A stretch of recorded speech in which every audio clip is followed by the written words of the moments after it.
अगर आप चाहते हैं घर का सिंपल सा पुलाव भी महफिल का स्टार बन जाए, तो ये खुशबूदार मटर पुलाव आपका गेम चेंज कर देगा।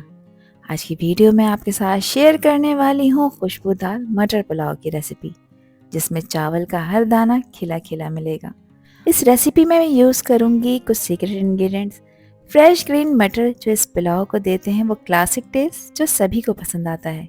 स्टेप बाय स्टेप आपको बताऊंगी कि मसाले कब डालने हैं, पानी का परफेक्ट रेशियो, चावल को टूटने से कैसे बचाना है। तो अगर आप कंफर्ट फूड, फास्ट कुकिंग और टेस्ट का परफेक्ट कॉम्बो ढूंढ रहे हैं, तो ये मटर पुलाव आपके वीकली मेन्यू का फेवरेट बन जाएगा। तो चलें फिर शुरू करते हैं इसको बनाना। तो बेहद टेस्टी आलू मटर पुलाव बनाने के लिए यहाँ पर मैंने 2 कप चावल लिए हैं। मैं बासमती राइस यूज़ कर रही हूँ। इन चावलों को अच्छी तरह से वॉश करने के बाद मैंने पानी में डिप करके रख दिया है। चावलों को आधे घंटे के लिए पानी में डिप करेंगे और इस रेसिपी को बनाने के लिए आपने अच्छी क्वालिटी के चावल यूज़ करने हैं, ताकि चावल का हर दाना खिला खिला और फ्लफी बनकर तैयार हो। अब एक पैन में मैंने डाला है आधा कप कुकिंग ऑयल।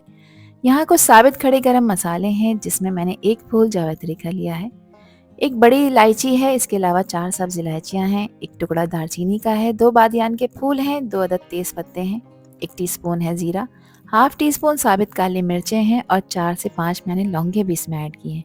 अब इन मसालों को ऑयल में कुछ सेकंड्स के लिए फ्राई करेंगे। ध्यान रखिएगा, इनको लो फ्लेम पे फ्राई करना है, इनको ओवर कुक नहीं करना है, ये जलने नहीं चाहिए वरना इनका टेस्ट ख़राब हो जाएगा। तो यहाँ पर देखें फ्राई हो चुके हैं। अब इसमें 2 मीडियम साइज़ की प्याज को मैंने बारीक स्लाइस में कट किया है, ये इसमें ऐड कर देंगे। प्याज को यहाँ पर किसी तरह का कोई कलर नहीं देना, सिर्फ हल्का सा सौटे करना है। प्याज में मौजूद जो मॉइस्चर है वो ख़त्म हो जाएगा। प्याज थोड़ा सा टेक्सचर चेंज कर कर ट्रांसलूसेंट हो जाएगी, बस जब तक आपने इसको फ्राई करना है। साथ ही यहाँ पर मैंने 7 से 8 हरी मिर्चें ली थी, जिसको मैंने चॉपर में चॉप कर लिया है, ये इसमें ऐड कर देंगे। क्योंकि मैं इसमें पिसी लाल मिर्चें, कुटी लाल मिर्चें ऐड नहीं करूँगी, इसमें जो भी स्पाइसीनेस आएगी वो हरी मिर्चों से ही आएगी। कुछ देर के लिए इसको भी प्याज के साथ फ्राई कर लेंगे। और अब इस पॉइंट पर मैं इसमें ऐड कर रही हूँ 1 टेबल स्पून अदरक लहसुन का पेस्ट, जो इस आलू मटर पुलाव को एक परफेक्ट पेस्ट देगा। अदरक लहसुन के पेस्ट का कच्चापन ख़त्म करने के लिए कुछ देर के लिए भी इसको फ्राई कर लेंगे। अदरक लहसुन को भूनते हुए मुझे कुछ सेकंड्स हो गए हैं और इसकी जो रॉ स्मेल है वो ख़त्म होकर एक गरम और खुशबूदार फ्लेवर में कन्वर्ट हो रही है। हरी मिर्चों का फ्लेवर भी इस स्टेज पर मसाले में मेल्ट होना शुरू हो जाता है। प्याज का कलर आप लोग देख सकते हैं कि यहाँ पर बिल्कुल लाइट सा गोल्डन होना शुरू हो गया है। ये साइन है कि मसाले का बेस बिल्कुल परफेक्ट तरीके से भुन गया है। अब इस पॉइंट पर मैं इसमें ऐड कर रही हूँ आलू। तो यहाँ पर मैंने 3 मीडियम साइज़ के आलू लिए हैं, जिसको मैंने छोटे छोटे पीसेज में कट कर कर इसमें ऐड किया है। अब इन्हें मैं मसाले के साथ अच्छी तरह से कोट कर रही हूँ, ताकि प्याज, अदरक, लहसुन और हरी मिर्चों का पूरा फ्लेवर इनके अंदर एब्जॉर्ब होना शुरू हो जाए। इस स्टेज पे आलू को 2 से 3 मिनट तक मसाले में जेंटली भूनना बहुत ज़रूरी है। अब इस पॉइंट पर मैं इसमें 1 कप फ्रेश मटर ऐड कर रही हूँ। अब मटर को भी अदरक, लहसुन, प्याज और हरी मिर्च के साथ भून लेंगे कुछ देर के लिए, ताकि इनका फ्लेवर इसके हर दाने पर इवनली कोट हो जाए। और इस वक्त खुशबू इतनी लाजवाब आ रही है कि बस दिल चाहता है जल्दी से इसको तैयार कर लिया जाए। कुछ देर के लिए मसाले के साथ मैंने इसको देखें भून लिया है, क्योंकि इस स्टेप से मटर का टेस्ट डबल हो जाता है और फाइनल पुलाव का फ्लेवर और भी ज़्यादा सॉलिड बनकर आता है। 2 मीडियम साइज़ के टमाटर थे, जिसको मैंने छोटे छोटे पीसेज में कट कर लिया है, ये इसमें ऐड कर देंगे। और थोड़ी सी देर के लिए टमाटर को प्रेस करते हुए भूनना ज़रूरी है, क्योंकि इससे टमाटर सॉफ्ट हो जाते हैं और मेल्ट होना शुरू हो जाते हैं और मसाले का टेक्सचर सिल्की होना शुरू हो जाता है। अब यहाँ पर इसमें कुछ मिर्च मसाले ऐड कर लेते हैं। तो सबसे पहले मैं 1 टीस्पून नमक ऐड कर रही हूँ, जिसकी क्वांटिटी आप अपने टेस्ट के हिसाब से कम ज़्यादा कर सकते हैं। 1 टीस्पून इसमें मैंने क्रश हुआ हुआ धनिया शामिल किया है और ये एक सीक्रेट इंग्रेडिएंट है। यहाँ मैं ऐड कर रही हूँ इसमें हाफ टी स्पून सौंफ का पाउडर। बिलीव मी, इससे खुशबू बहुत ही शानदार आती है। देखिए, कुछ सिंपल और बेसिक मसाले ही इसमें ऐड किए जाते हैं, लेकिन इसका फ्लेवर बहुत ही आउटस्टैंडिंग आता है। अब ये मसालों को यहाँ पर भी भून लेंगे तकरीबन 1 से 2 मिनट के लिए, ताकि इनका कच्चापन ख़त्म हो जाए और मसाले ना जलें। तो यहाँ पर मैं 2 से 3 टेबल स्पून इसमें पानी शामिल कर रही हूँ, ताकि मैं इनको प्रॉपर भून सकूँ। अब मसाले ना जलें तो गैस का फ्लेम मैंने लो कर दिया है। लो फ्लेम पे ढककर इसको तकरीबन 3 से 4 मिनट के लिए पकाएंगे, ताकि मसाले भी भुन जाएं और टमाटर और आलू भी गल कर तैयार हो जाएं। तो यहाँ तकरीबन 4 मिनट मैंने इसे लो फ्लेम पे भूना है। ऑयल इसमें से सेपरेट नज़र आ रहा है, बस ये निशानी है कि मसाला अच्छी तरह से भुन चुका है। और आप लोग देख सकते हैं कि टमाटर भी सॉफ्ट होकर इसी में मेल्ट होना शुरू हो गए हैं। अब इस पॉइंट पर इसमें मैं 3 कप पानी ऐड कर रही हूँ क्योंकि मैं 2 कप चावल बना रही हूँ। खिले खिले चावल बनाने के लिए आपने पानी 1.5 गुना ज़्यादा ऐड करना होता है, यानी जितने चावल लिए हैं उसका 1.5 गुना आपने इसमें पानी ऐड करना होता है। 3 से 4 मैंने हरी और लाल वाली हरी मिर्चें ली हैं, अच्छे फ्लेवर और खूबसूरती के लिए इसमें ऐड करेंगे। और अब चावलों के हिसाब से नमक डाल रही हूँ। तो नमक मैंने यहाँ पर 1 टेबल स्पून ऐड किया है, नमक आप अपने टेस्ट के अकॉर्डिंग ऐड करिएगा। हाफ टी स्पून मैंने इसमें चाइनीज़ सॉल्ट भी ऐड किया है, जिससे फ्लेवर इन्हेंस होगा, अदरवाइज़ आप इसे स्किप कर सकते हैं।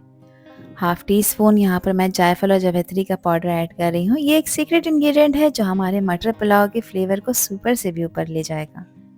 1 टेबल स्पून अच्छे फ्लेवर के लिए यहाँ पर मैंने सफ़ेद सिरका ऐड किया है। जिन लोगों के पास सफ़ेद सिरका नहीं है वो यहाँ पर 1 टेबल स्पून लेमन जूस भी ऐड कर सकते हैं, कोई इशू नहीं है। बस अब अच्छी तरह से इसको मिक्स कर लेंगे और इसमें कंप्लीट एक बॉयल लेकर आएंगे। तो यहाँ देखिए बॉयल इसमें आ चुका है। अब इस पॉइंट पर इसमें ऐड कर देंगे चावल, जिसको आधे घंटे पहले मैंने भिगो कर रखा था। चावल का एक्स्ट्रा पानी निकाल दिया है, फिर इसमें ऐड किया है।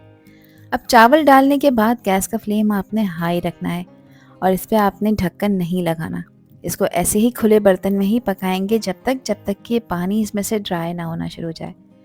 अच्छी तरह से इसको मिक्स कर लेंगे एक दफ़ा। बार बार आपने इसमें चम्मच नहीं चलाना, बार बार चम्मच चलाएंगे तो चावल टूट सकते हैं।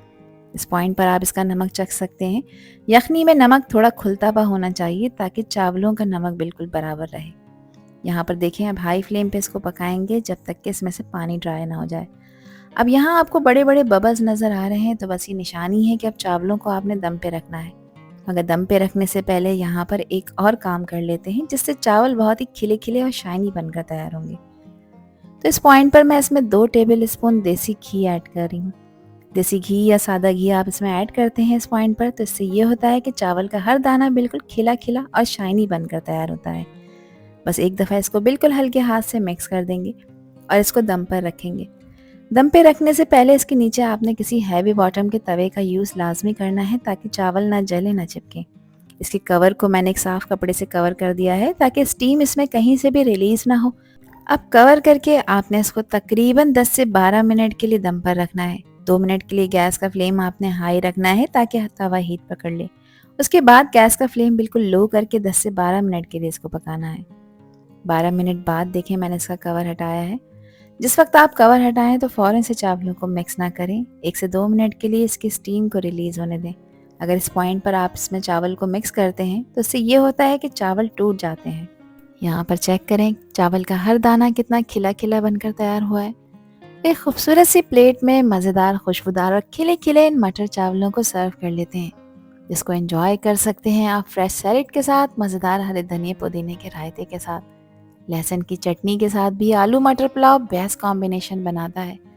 तो ज़रूर ट्राई करिए इस रेसिपी को। मुझे कमेंट सेक्शन में लाजमी बताइए कि आप लोगों ने कैसा पुलाव बनाया। आई होप कि रेसिपी और वीडियो आप लोगों को पसंद आई होगी। पसंद आई हो तो कमेंट सेक्शन में अपना प्यारा सा फीडबैक मुझे लाजमी शेयर करिएगा और चैनल पर न्यू है तो चैनल को भी ज़रूर सब्सक्राइब कर दीजिएगा। अल्लाह हाफिज़, अल्लाह निगहबान।